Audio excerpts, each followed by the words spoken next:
रामकृष्ण हरी. आमचे लग्नाच्या अगोदरचीच माझी. बामणे माऊलींच्या सोबत त्यांच्या सकाळच्या नियमाप्रमाणे सकाळी 9:30 पर्यंत त्यांचा हा देवपूजा सगळी झाली. काकडापासून ते त्यांचा एक आहार असतो सकाळचा.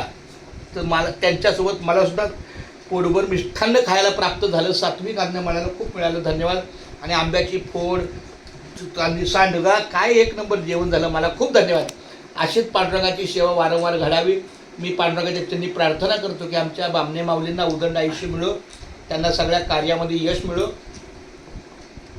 काही त्यांच्या इच्छा मनोकामना असतील त्या पूर्ण हो आणि त्यांना निरोगी आरोग्य लाभो ही पांडुरंगाच्या चरणी प्रार्थना. पुंडलिक वरदारी विठ्ठल श्री ज्ञानदेव तुकाराम पंढरनाथ भगवान की जय. आता त्यांच्याच घरी मी बसलो, समाधान वाटतं. अगदी रस्त्याच्या बाजूला कडेला इकडं पण शेत रान आहे, मागं पण इकडं शेत आहे. बघा ना किती सुंदर एकदम निसर्गाच्या सानिध्यात अशी देव माणसं भेटतात आपल्याला. खूप छान. बामणे माऊलीला हरिभक्त परायण मोहन कृष्ण बामणे माऊलीला माझा एकदा बोला रामकृष्ण हरी. रामकृष्ण हरी. क्या बात आहे.